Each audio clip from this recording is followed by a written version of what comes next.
किसान साथियों राम राम। आशा और उम्मीद करता हूँ कि आप सब ठीक ठाक होंगे। साथियों आज हम चर्चा करने जा रहे हैं जो हमारी छावनी की फसल है उसके अंदर मौके के ऊपर जो नुकसान दिखाई दे रहा है उस नुकसान के बारे में। और ये चर्चा क्यों जरूरी है साथियों? ये चर्चा इसलिए जरूरी है कि बाजार के अंदर हर तरह के ढिढोसले पीटे जा रहे हैं। इतनी बिजाई हो गई, इतनी बरसातें हो गई, ये हो गया वो हो गया, इतना उत्पादन आ जाएगा, इतना ये।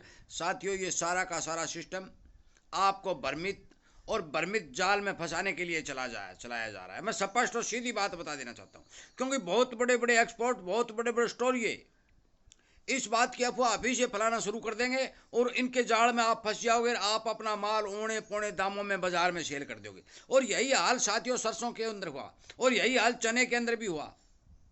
हर जिन्स के बारे में जब भी बिजाई होती है ये लोग उसी समय से आपके साथ संपर्क कर करके आपको व्हाट्सएप भेज पर वीडियो भेज पर आपको पूरा का पूरा कंफ्यूज कर देते हैं। आप अपना माल औने पौने दामों में बाजार में सेल कर देते हैं। और जब सेल कर देते हैं तो ये अपने मुनाफा वसूली कर करके धीरे धीरे बाजार को दबाए भी रखते हैं और आपके माल के ऊपर अच्छा पैसा अपनी पॉकेट में भरते रहते हैं। साथियों इसी बारे सावधान और आगाह करने के लिए मैं वीडियो बनाने जा रहा हूँ और आपको बताने जा रहा हूँ कि अब की बार प्रोडक्शन की सिस्टम मात्रा कितनी रहने की संभावना बन रही है। साथियों पल पल की अपडेट आपको इस चैनल पर मिलेगी, क्योंकि ये किसान का चैनल है और किसान को एक एक बात की बारीकी से खबर जो दे रहा है। यदि ये खबर सुन करके सावधान सचेत रहने का काम करेंगे तो आपको नुकसान बहुत कम होगा। ये मैं बार बार कह चुका हूँ। आप भ्रमित वीडियो, भ्रमित समाचारों से बच करके किसानों की बात सुनने की कृपा करें। अपने आसपास के एरिया में किसानों से फ़ोन करके पूछने की कृपा करें और उस हिसाब से आप ये अंदाज़ा लगाएं कि हमारे देश में अनाज का उत्पादन कितना होने की संभावना बन रही है। और इसीलिए कहता हूँ यदि आप मेरे इस चैनल से अपने ही किसानी चैनल के साथ जुड़ करके सब्सक्राइब कर करके बैठेंगे तो मान के चलो आपको समय पर वीडियो मिलेगा और आपको पूरी सिचुएशन का पता इस बारे चलता रहेगा कि देश के अंदर हो क्या रहा है। साथियों खबर निकल के जो आई है उस खबर के हिसाब से बहुत ही चिंताजनक समाचार हमारे यहाँ मिल रहे हैं। क्यों मिल रहे हैं? बिजाइयाँ हुई। सबसे पहले तो अगेती बिजाइयाँ बहुत ही कम हुई, 20 और 25% तक अगेती बिजाइयाँ हुई हैं, जिनके कारण अंदर ठीक ठाक उत्पादन होने की संभावना बन रही है। परंतु आप सभी को पता है कि 75 बिजाइयाँ कभी पूरा प्रोडक्शन नहीं देती। दूसरी बात, बादरा से लेकर के सरदार सर, पल्लू राव सर, इस एरिया के अंदर टोटली एरिया के अंदर कातरा की भरमार बनी हुई है। कातरा नामक कीड़ा छोटी फसलों को खा रहा है और किसान को भारी नुकसान हो रहा है। किसान इसे कंट्रोल करने के लिए रात और दिन मेहनत करके खेतों के अंदर पेस्टिसाइड डाल रहा है।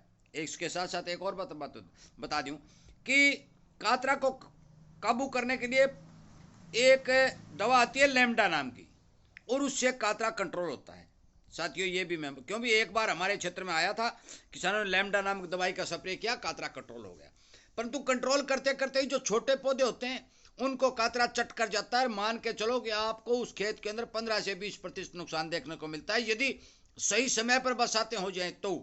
दूसरी बात, बहुत जगह जो समाचार निकल के आ रहे हैं, पानी का भराव जो निचले क्षेत्र के अंदर या फिर पक्के खेतों के अंदर देखने को मिला है। 75 बिजाई जहां हुई है और जो पानी में डूब चुकी है उसका उत्पादन बहुत ज्यादा घटने की संभावना बन रही है।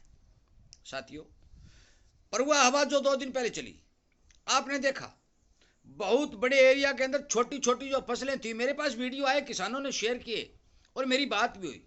जो थोड़ी सी ऊंचाई में थी उन पौधों की जड़ें निकल गई, चौड़े निकल गई जड़ें, वो भी नुकसानदायक बनी। साथियों आगे आने वाले समय के अंदर अनेक प्रकार के रोग फसलों के ऊपर हावी होंगे और ये भी मैं बता दूं बहुत सी जगह बारिश की कमी भी देखी जाएगी, गोजा लट भी आएगी, फंगस भी पत्तों के ऊपर चिपकेगी। किसान का खर्च तो बढ़ेगा ही बढ़ेगा, क्योंकि 75 फसल है ना, वो किसान को कभी ज्यादा मुनाफा नहीं देती। तभी तो बूढ़े बुजुर्गों ने कहा है 75 खेती और हल्का बैल किसान के लिए नुकसानदायक सिद्ध होता है, क्योंकि यदि कमजोर ऊंट होगा तो वो ज्यादा गहरी जुताई नहीं कर सकेगा और हल्की और 75 खेती होगी तो उसमें किसान को उत्पादन पूरा नहीं मिलेगा।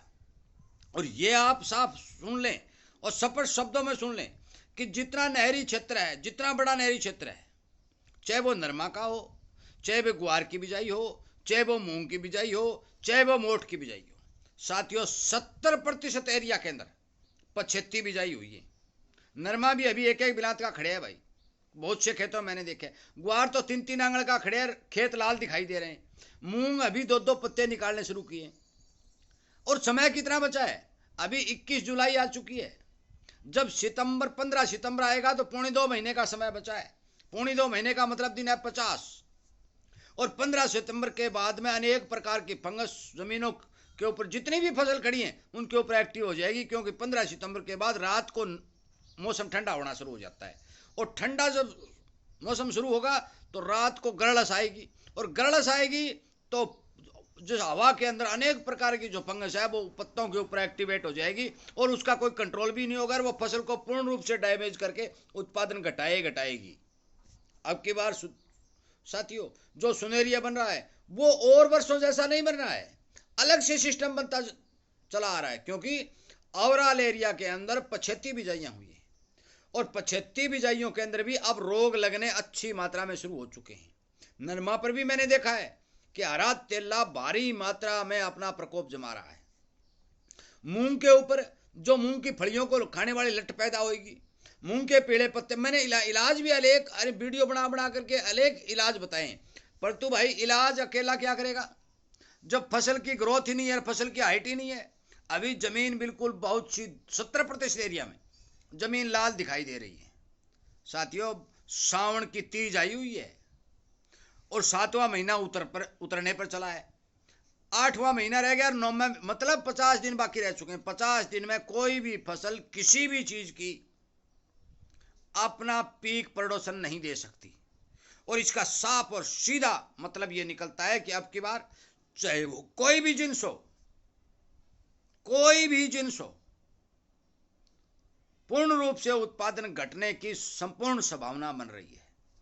मैं मानता हूं कि जिस जिन्स की बिजाई भारी मात्रा में बढ़ी है उसमें उत्पादन हो सकता है, परंतु प्रति बीघा या प्रति एकड़ के एवरेज उत्पादन का घटना तय है। अब आप हिसाब लगाइए कि कितना उत्पादन होने की संभावना बन रही है। आप गांव में जाते हैं, रिश्तेदारियों में जाते हैं, रस्तों में देखिए बहुत से खेत लाल दिखाई दे रहे हैं, और यदि इन लाल खेतों के अंदर बरसात की थोड़ी सी भी कमी दिखाई दी तो मान के चलो भी अनाज लटपटा जाएगा। अभी तो आसोज वाला झोला बाकी है, गर्मी पड़नी भी बाकी है। ये जो बादल दिख रहे हैं, जो मौके पर ठंडा तापमान बना हुआ है, उससे किसान तो खुश है कि इसी तरह फसलें चलती रहेंगी, परंतु जो ही गर्मी का प्रकोप बढ़ेगा फसलों को पानी की अति आवश्यकता पड़ेगी, बीमारियां भी लगातार बढ़ती आ रही हैं, क्योंकि दिनों दिन बीमारियां बढ़ती आ रही हैं। जड़ की बीमारी तो मूंगफली में जो काली जड़ होने वाली, ग्वार में काली जड़ होने वाली, वो तो लगातार फैलती जा रही है। साथियों नहरी क्षेत्र के अंदर जिन खेतों के अंदर पछेती बिजाई थी, उनके अंदर पानी भराव के कारण किसान उसको पलट के बाजरा की बिजाई कर रहा है। काफी किसानों के मेरे पास फोन आए, चाहे वो मूंग की हो चाहे वो ग्वार की हो। दूसरी बात, अगेती बिजाइयों में भी काफी किसानों के ग्वार और मूंग के अंदर पानी भरने से वो पीड़ापन पीड़ापन होने पर चालू हो चुका है, और वो पीड़ापन खत्म करने और हरा उसको करने के लिए, ठीक उत्पादन करने के लिए किसान लगातार उसमें पेस्टिसाइड और खाद आदि डाल रहा है। साथियों मैंने अनेक प्रकार के रोगों का, फसल को बचाने का, फसल की ग्रोथ बढ़ाने का अनेक प्रकार का इलाज बहुत ही सस्ते में अपने घर का इस चैनल के ऊपर वीडियो बनाकर आप तक पहुंचा रखा है, क्योंकि ये किसान का चैनल है। किसान इस तरह की जानकारी किसान को लगातार दे रहा है। ये जानकारी मैं आज आपको इसलिए दे रहा हूं कि आप किसी प्रकार के बाजार के भ्रमित लोगों के चक्रों में न आकर के अपना माल बिना सोचे समझे बाजार में सेल नहीं करें।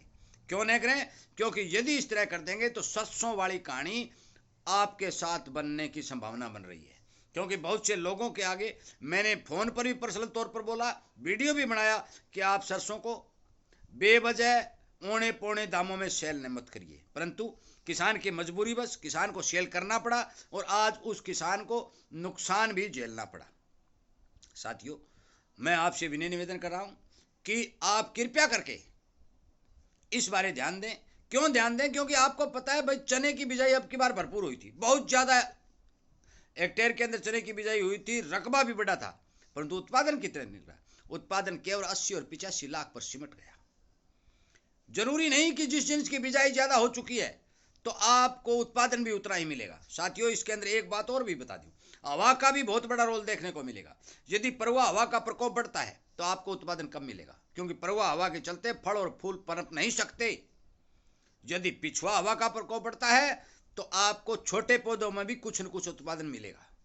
ये सारा सिनेरियो साथियों आगे आने वाले समय में देखने को मिलेगा। इसलिए कृपया करके मेरे इस वीडियो को ज़्यादा से ज़्यादा किसानों को शेयर करें, और आप अभी से इस बात को दिमाग में न बैठाएं कि ये चीज़ तो भाई बम्पर उत्पादन हो जाएगी।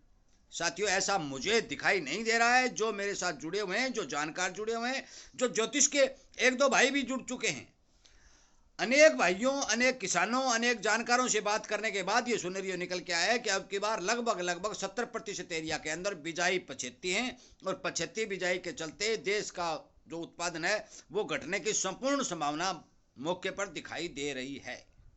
वीडियो सुनने के लिए, लाइक और शेयर करने के लिए आप सबका धन्यवाद करते हुए मैं आपसे विनय गुजारिश और प्रार्थना करूंगा कि आपको पल पल की अपडेट मिलती रहे। तो आप कृपया करके इस वीडियो जो आपके सामने आ रहे हैं, जो एक किसानी चैनल है, इसके साथ जुड़े, सब्सक्राइब करें और इन बातों की संपूर्ण जानकारी रखें, बाजार पर नज़र रखें, पैदावार और प्रोडक्शन पर नज़र रखें।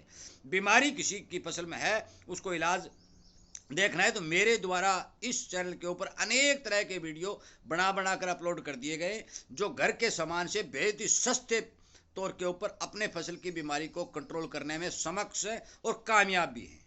इसलिए मेरी बातों पर ध्यान दें, इग्नोर न करें, हर किसान तक इस बात को शेयर करें। इस बात के लिए धन्यवाद करते हुए वीडियो को विराम देता हूं। उम्मीद करता हूं कि जरूर आप इस बारे काम करेंगे। जय हिंद।